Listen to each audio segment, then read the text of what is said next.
ভাঙড় বিধানসভার একমাত্র বিধায়ক নওশাদ সিদ্দিকী ভাইজান এবং সামনে উপবিষ্ট অগণিত হাজার হাজার আমার সহযোদ্ধা যারা নেতৃত্ব দিচ্ছে বুথ স্তরে, তাদেরকে প্রথমে আমি জানাই আমার সংগ্রামী অভিনন্দন।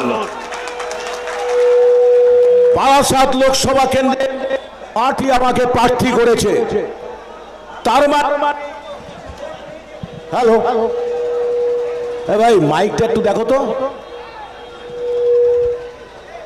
পার্টি আমাকে প্রার্থী করেছে, তার মানে এই নয় যে আমি কোনো কেউ কেটা হয়ে গেছি। আমি আপনারা যেমন একজন কর্মী সাধারণ, আমি পার্টির নিচু তলায় থেকে একজন কর্মী হিসাবে কাজ করতে ভালোবাসি। সেই জন্য আমার বেশি মর্মস্পর্শী বেদনা জাগে কর্মীদের প্রতি। এই যে কর্মীরা দাঁড়িয়ে আছেন, ভিতরে এসে আসন গ্রহণ করে বসলে আরো খুশি হব। সবাই আমাদের কর্মী দরদি বন্ধু, জানি আজকের মিনি ব্রিগেড আপনারা তৈরি করেছেন, তার জন্য আমি সবাইকে জানাই সংগ্রামী অভিনন্দন। ভাইজান বলবেন, আমি বেশি সময় নেব না, শুধু একটি কথা বলতে চাই। এমন একটা পরিস্থিতিতে লোকসভা নির্বাচন হচ্ছে, এই লোকসভা নির্বাচনটা হচ্ছে পার্লামেন্টে সারা ভারতবাসীর সুখ দুঃখের যে বেদনা বা শান্তি ফিরে আনার জন্য, আমার আপনার বেঁচে থাকার জন্য যে আইন প্রণয়ন হয় তার নির্বাচন, রাষ্ট্র পরিচালনার নির্বাচন। এই রাষ্ট্র পরিচালনার নির্বাচনের প্রাককালে 14 সাল থেকে আপনারা জানেন এমন একটা ফ্যাসিস্ট সরকার কেন্দ্রের বুকে শাসন ক্ষমতায় হচ্ছেন। আমি আজকে শুনছিলাম সেই ভিডিওটা, 8ই নভেম্বর 2016, তখন আমি ব্যাংকে কর্মরত, শুধুমাত্র সেলুনে দাড়ি কাটছিলাম।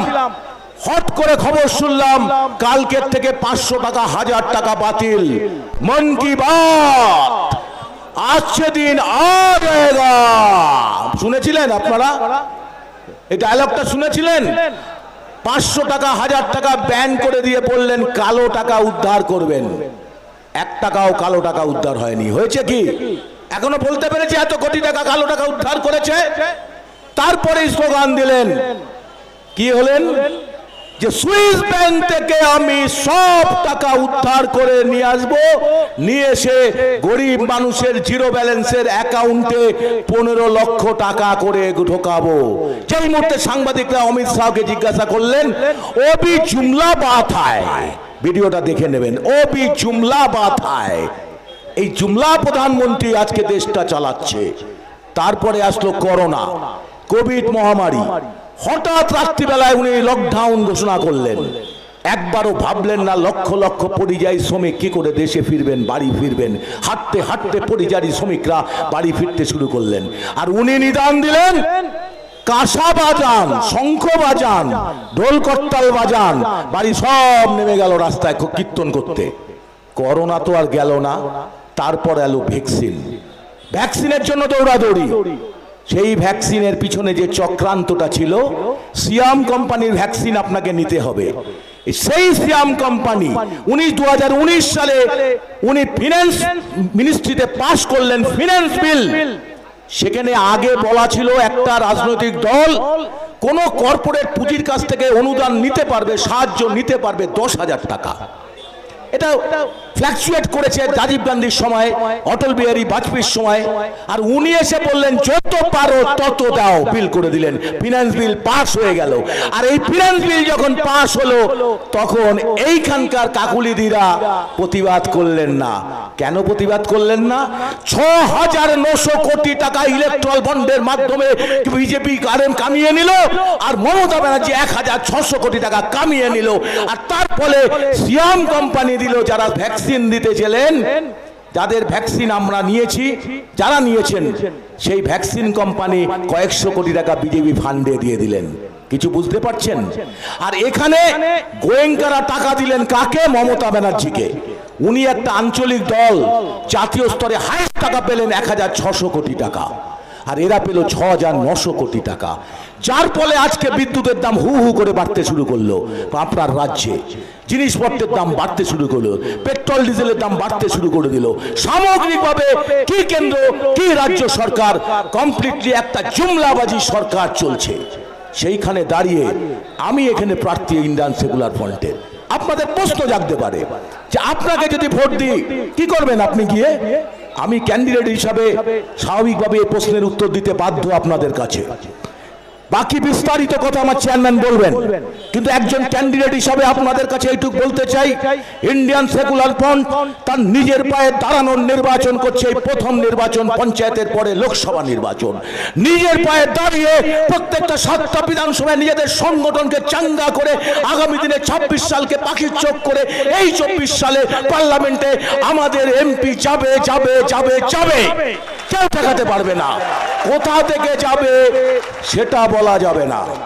আইএসএফ লড়তে জানে। কেন লড়তে জানে? একটা পার্টি 2 বছর আগে জন্মগ্রহণ করেছে, বিধানসভা নির্বাচনে মার খেতে খেতে কর্মীরা দ্বারা তাদের একদম ভেঙে চুরমার করে দিয়েছে শাসক দল। তারপরে দাঁড়িয়ে ঘর ছাড়া করেছে। তারপরে আমাদের পার্টির প্রিয় চেয়ারম্যান 42 দিন প্লাস ভাঙড় থেকে আরম্ভ করে বিভিন্ন এলাকায় 80-90 জন 100 জনেরও শতাধিক মানুষ আমাদের কর্মীরা জেল খেটেছে 100 দিন। আমরা এদিন ভুলিনি। আমরা হাসানুজ্জামের রক্ত ভুলি না, আমরা ভাঙড়ের রিয়াজুলের রক্ত ভুলতে পারি না। আমাদের যে সমস্ত শহীদ হয়েছে পরিবার, তাদের রক্তে দাঁড়িয়ে ইন্ডিয়ান সেকুলার ফ্রন্ট আজকে তিল তিল করে বেড়ে উঠেছে।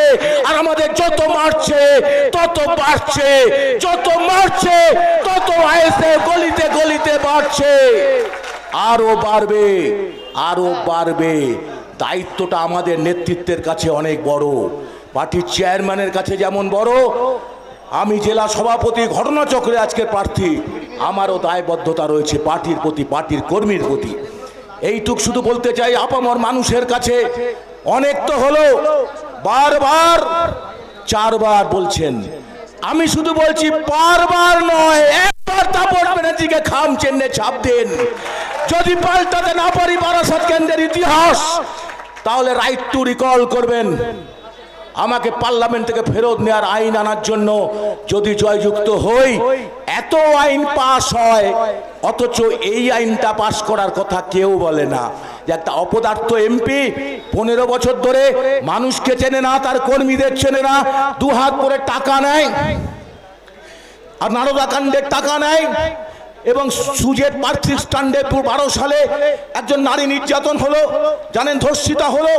সেখানে উনি পরিষ্কার বললেন, কাকলি ঘোষ ধর্ষিতা স্টেটমেন্ট দিলেন, ওটা তার খদ্দেরদের সাথে গোলমাল। নারীর ইজ্জত রক্ষা করতে পারেন না, নারীকে সম্মান করতে পারেন না, এমন একজন সাংসদ আপনারা এতদিন তাকে ভোট দিয়েছিলেন। তারা কর্মীরা বলে আমাদেরও আমরা দেখতে পাই না ওনাকে। আর এখানে দাঁড়িয়ে তার যারা চুয়াগিরি করছেন, যারা এখানে অঞ্চল সভাপতি আছেন, বেনামে বিভিন্ন নামে মহিলাকে পুরুষ সাজিয়ে, পুরুষকে মহিলা সাজিয়ে আপনারা ওয়ারিশান সার্টিফিকেট দিয়ে পয়সা বিঘে বিঘে জমি দখল করে নিচ্ছেন। এই খবর আমাদের কাছে আছে সব, কিন্তু আমরা হিসাব আইনানুগভাবে বুঝে নেব। এখানে যে সব মানুষের কাছ থেকে আপনি অঞ্চল সভাপতি হয়েছেন, আইএসএফের অনেক কর্মীকে ভুল বুঝিয়েছেন, বুঝে ভোট নিয়েছেন, ক্ষমতায় এসছেন। আর আপনারা যে চুরি দুর্নীতি করছেন কাকুলি ঘোষ শস্যদিদারের মদতে, সেই চুরি দুর্নীতি বন্ধ করা প্রথম কাজ হবে ইন্ডিয়ান সেকুলার ফ্রন্টের, যদি আমাকে আপনারা ভোট দেন। কোনো কাটমানি চলবে না। ওই একটা বিল্ডিং করতে গেলে ওকে টাকা দিতে হবে, একটা জমি কনভার্সন করতে গেলে ওকে টাকা দিতে হবে, খেতি করতে গেলে টাকা দিতে হবে। এইসব টাকার খেলা প্রথম ইন্ডিয়ান সেকুলার ফ্রন্ট বন্ধ করবে। চাই নওশাদ সিদ্দিকী ভাঙড়ের এমএলএ হিসাবে প্রমাণ করে ছেলেছে, যার ফলে ভয় পাচ্ছে ইন্ডিয়ান সেকুলার ফ্রন্টকে। আরেকটা কথা বলি, আমরা রাজনীতিতে এসেছি দেশ সেবা করতে। আমাদের প্রিয় ভাউজান নওশাদ সিদ্দিকী, আমি বহু জায়গায় বলেছি, সোনার পালঙ্কে থেকে রাজনীতি করার কথা, ওনার বসে থাকার কথা ছিল। উনি দেশ সেবায় রাজনীতি করতে এসছেন, কিন্তু তারকে 42 দিন জেল খাটানো হয়েছে। আমরা যারা মোটা মাইনে চাকরি ছেড়ে রাজনীতি করতে ইন্ডিয়ান সেকুলার ফ্রন্টটা করছি দেশ সেবা করতে। কাজে দেশ সেবকদের যদি আপনারা ভোট দিয়ে না জেতান, বারবার যদি চোট ছ্যাচোট দিয়ে জেতান, তার লস কিন্তু আপনাদের হবে। আপনার ভোট আপনি কাকে দেবেন এটা যেমন সত্যি, কিন্তু দেওয়ার আগে একবার কি ভাববেন না, আমার অ্যাকাউন্টে তো 15 লাখ টাকা ঢোকেনি, আমার তো পঞ্চায়েতের ভোটটা কেড়ে নেওয়া হয়েছে। যখন মমতা ব্যানার্জি বলেছিলেন 12 আমি ডাবল ডাবল চাকরি দেবো, 1.5 কোটি কুটির শিল্পে চাকরি দেব, কোথায় গেল চাকরি? উল্টো চাকরি চলে গেল, হাজার হাজার লোকের চাকরি চলে যাচ্ছে। পরিযায়ী শ্রমিকরা মিথ্যা, মানে তারা পরিযায়ী শ্রমিকদের সংখ্যা বাড়ছে। আপনি কি তাদের ভোট দেবেন? একবার কি ভাববেন না ভোট দেওয়ার আগে যে আমার ভোটটা মূল্যবান ভোট, সেই জায়গায় পড়ুক। অন্তত পক্ষে একটা স্বচ্ছতার রাজনীতি করে যারা প্রমাণিত সত্যি, একটা নতুন দল যাদের গায়ে কোনো কালি নেই, স্বচ্ছতাকে বলেছে তাপস ব্যানার্জি যদি এখান থেকে জয়যুক্ত হয়, সেই স্বচ্ছতাকে সামনে রেখে যেভাবে আপনাদের কাজ করবার কথা সেই কাজ যদি করতে না পারি, আপনারা আমাকে রাইট টু রিকল করবার আইনের জন্য দরবার করবেন। আমি এই প্রতিশ্রুতি আপনাদের দিচ্ছি।